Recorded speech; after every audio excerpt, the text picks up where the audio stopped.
The Battle of Okinawa in 1945 took place in an area known as Hacksaw Ridge. The area was a steep cliff heavily guarded by Japanese troops and fraught with danger. In that war, Desmond Doss, a U.S. Army corporal who was a staunch follower of the Adventist Christian Church, refused to carry or use weapons because he believed it violated one of God's commandments. For extraordinary actions that went beyond the call of duty, Desmond Doss received the Conscientious Objector Award, the first highest award in American history. 16 years from the war, in a small valley in Virginia, two brothers grew up without knowing what hatred was, until one bright afternoon everything changed just because of a wooden plank and a trivial annoyance. Little Desmond considered his hands guilty for hurting his brother. Throughout his life, it was an inner wound that never healed. He grew into a unique person. He hates violence. He hates hurting each other. More precisely, he grew up without hatred. Even though his father was temperamental, he was not affected by him in the slightest. A unique incident once again influenced his mindset when he helped a friend who was trapped in a Desmond car, bandaged his wounds, and immediately took him to the hospital. Nice work. You might have saved this boy's life. The bonus was that at that moment, he met Dorothy, the beautiful blood donor officer. Suddenly, Desmond wanted to donate blood to get to know the girl he admired. For Desmond, she was not just a nurse. She was the calm in the midst of an increasingly chaotic world. The moment was simple, but Desmond's heartbeat changed, not because of the loss of blood, but because his heart was secretly filled with something he had never felt before. From small talk to a meeting that never ends. From a smile to a silent prayer, Desmond falls in love, but not an intoxicating love. This is a love that makes him want to be the best version of himself. You need to watch where you're going.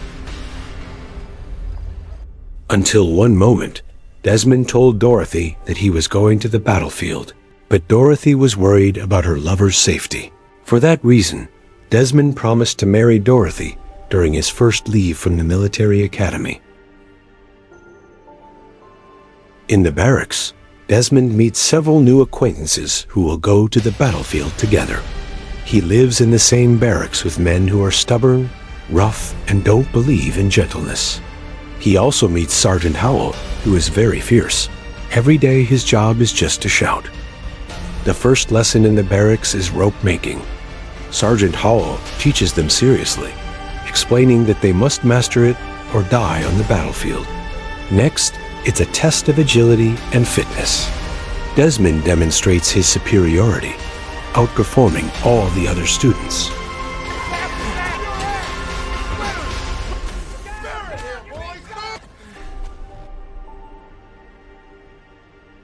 However, during shooting class, Desmond had a problem. He refused to hold a gun. He was adamant about not harming anyone with a rifle, as his goal in joining the military was to become a medic.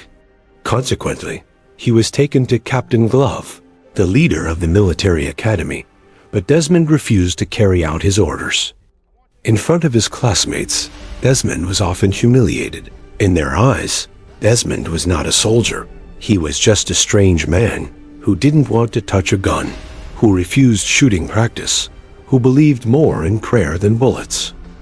Smith once wanted to make Desmond aware by playing with Desmond, but his intention was for the common good. Desmond was also given religious counseling, but his response remained firm, stating that killing was a grave sin he would never violate.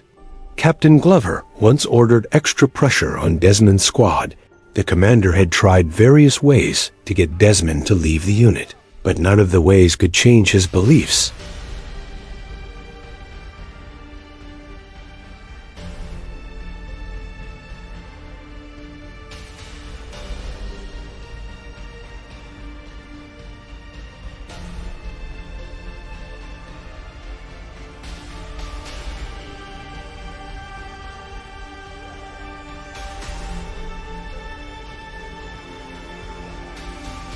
Until he was threatened with imprisonment for not carrying out orders, and was not given leave to leave the barracks. even though Desmond had promised that he would marry Dorothy during that leave.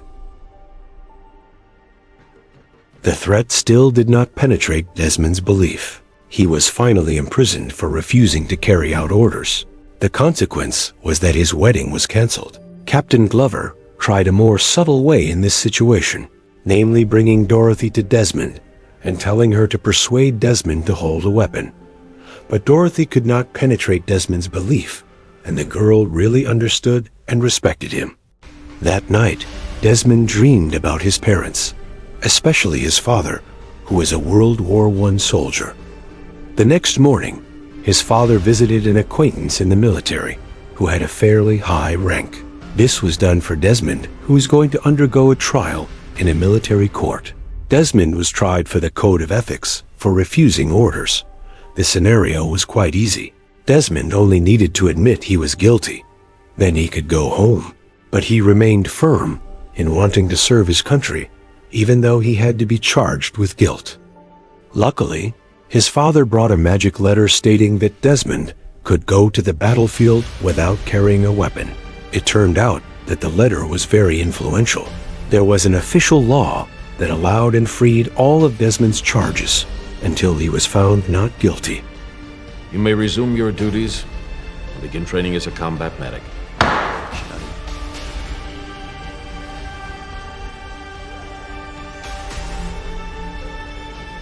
On their first day on the battlefield, their squad met people who had just returned from hell. Those who remained were left with deep trauma. Desmond Doss, a soldier without a rifle, began to watch his friends fall one by one. He was ready to help anyone, without exception, and never left them. Desmond continued to push through the front lines, helping anyone he encountered to safety, regardless of his own safety. Sergeant Howell's squad was already deep within enemy lines, searching for a gap to destroy the assault gun bunker that had been devastating the American troops. Smith crawled into the hole, threw a bomb in front of the bunker, and finally, the Americans succeeded in crippling the Japanese troops at the forefront.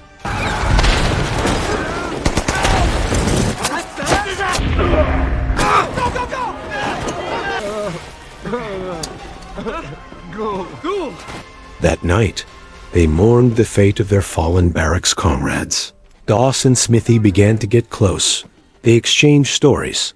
Smithy was a good person, but because he was a child who was raised without parental compassion, he was quick to judge others badly. He respected Doss's efforts on the battlefield. Doss also revealed that he had trauma regarding his father's weapon, who was temperamental and had pointed a gun at his mother. And Doss promised not to hold a weapon again after that incident. The next morning, something terrible happened. Thousands of Japanese soldiers appeared out of nowhere, suddenly appearing like ghosts, shooting Sergeant Howell and his men indiscriminately and without preparation. Meanwhile, Desmond continued to struggle to carry the wounded soldier back behind the defense lines. Smithy's struggle was interrupted when he was struck by an assault bullet. Doss found his best friend seriously injured. He didn't say much, but immediately carried him back with all his might to save his life. When all the soldiers should have retreated, Doss remained fixated on Smithy's body, deeply regretting not being able to save his best friend. Amidst the bombardment of the bomber squad, without a friend, he returned to the battlefield, determined to save the lives of anyone he could. His small body writhed, searching for surviving soldiers and carrying them to the rear lines from the cliff. Using his rope skills, he lowered survivors single-handedly, not just one, but dozens, even tens. Desmond continued searching for survivors until the people below were confused about where these soldiers had come from.